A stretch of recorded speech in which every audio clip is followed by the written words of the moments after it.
Selamat malam Pak, perkenalkan nama saya Yogi Trimedia Panjaitan dengan NIM 11S24023. Di sini saya akan menjelaskan code aplikasi to-do list versi yang keempat. Nah,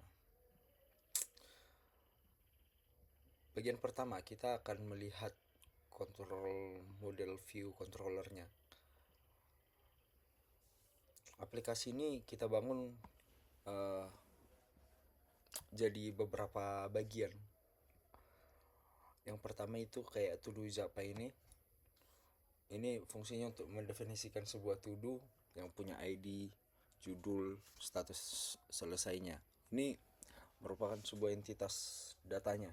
Nah, kemudian ada di repository, to-do repository ini tugasnya untuk menyimpan datanya dalam array.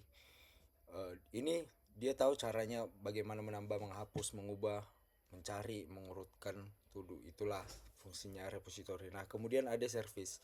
Nah, jembatan antara data dan tampilannya. Nah, ada file to do service ini yang menerima perintah, misalnya tambah to do baru. Ia kemudian memastikan inputnya valid sebelum memerintahkan repository untuk menyimpannya. Nah, ini pengimplementasian dari logika bisnis aplikasinya. Kemudian di sini ada view.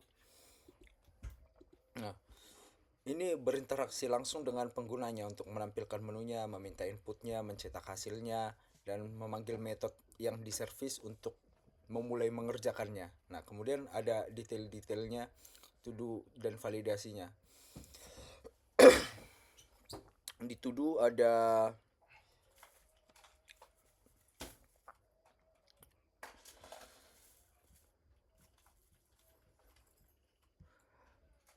nah ada set title. Kalau di sini ada validasinya, judulnya nggak boleh kosong, harus diawali dengan huruf kapital, nggak boleh diawali spasi, dan minimalnya dia 6 karakter. Kalau dilanggar pasti jadi dilempar ke input exception. Ini memastikan data kita selalu bersih dan terstruktur. Nah, selain itu ada namanya input util. Nah, ini yang menangani semua masukannya dari pengguna. Utilitas ini juga memiliki validasi dasar, memastikan inputnya dari penggunanya nggak boleh kosong. Nah, kemudian ada manajemen dan interaksi data. Di sini ada pada to do service dan to do repository yang menunjukkan service add to do dan repo add to do. Nah, kita ingin menambah to do nih. Pengguna memilih menu tambah di to do view. Nah, to do view meminta judul, kemudian to do view meminta judul kepada pengguna menggunakan input util. Nah, to do view ini memanggil service add to do-nya di to do service itu. Nah, to do service itu membuat objek to do yang baru. Nah, saat objek to do dibuat, validasi judulnya langsung berjalan. Jika judulnya buruk, misalnya terlalu pendek, to do-nya akan melempar ke exception dan service akan menangkapnya dan mencetak pesan error. Jika berhasil divalidasi, to do service meminta to do repository untuk menyimpan objek tersebut ke dalam array-nya. Nah, ini adalah contoh bagaimana service memediasi, memisahkan validasi data dari tugas penyimpanan. Nah, ada fitur-fitur lain, hapus dan urutkan. Aplikasi ini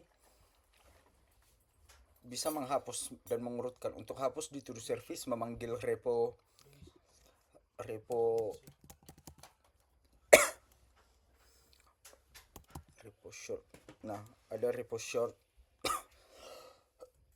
untuk repo remove.